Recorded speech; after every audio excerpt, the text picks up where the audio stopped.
রাজশাহীর পুঠিয়া বাংলাদেশের প্রত্নতাত্ত্বিক নিদর্শনে অন্যতম সমৃদ্ধ ও প্রসিদ্ধ উপজেলা।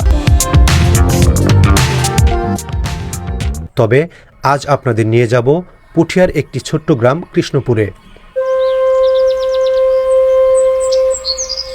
যেখানে দেখা মিলবে শীতের সৌন্দর্য, রসের হাড়ি গলায় ঝোলানো সারি সারি খেজুর গাছ আর প্রকৃতির সাথে মিশে যাওয়া কিছু নির্ভেজাল রসশিল্পী তথা গাছিদের। রসের এই গ্রাম ঘুরে তথ্যচিত্র ধারণ করেছেন জীবন বণিক। প্রায় ৪০ বছর যাবৎ এভাবেই খেজুরের রস পাকিয়ে গুড় তৈরি করছেন কৃষ্ণপুরের বাবুলু মিয়া। যেন রসের সাথে কথোপকথন।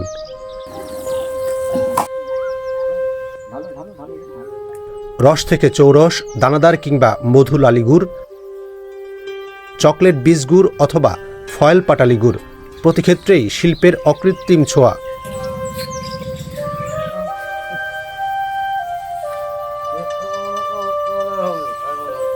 গাছের সাথেও গড়েছেন গভীর মিতালি। বেশি রস নয়, সবচেয়ে ভালো রস চাই বাবলু মিয়ার। প্রতিটি গাছকে দেন ৩ দিনের বিশ্রাম, তার ভাষায় যাকে বলে জিরান।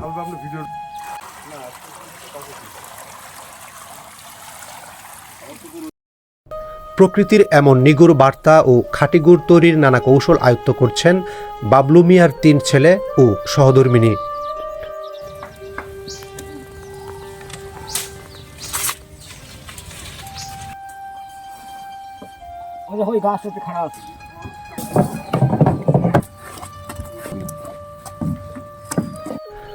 গুড় বিপণনে তৈরি হচ্ছে উদ্যোক্তা, তাদের একজন সুশান্ত দত্ত।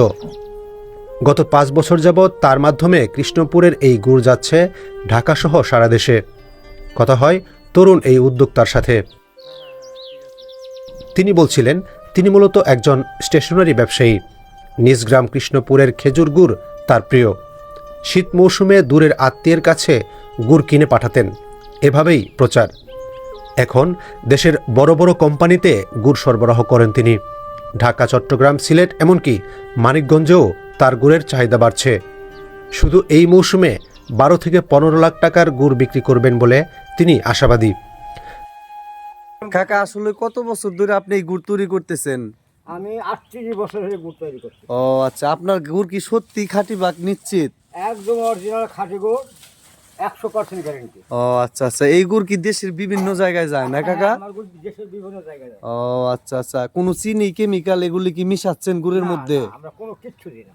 ও আচ্ছা, তার মানে আমরা শতভাগ গ্যারান্টি গুড় আপনাদের এই কৃষ্ণপুর গ্রাম থেকেই পাচ্ছি, তাই না? হ্যাঁ।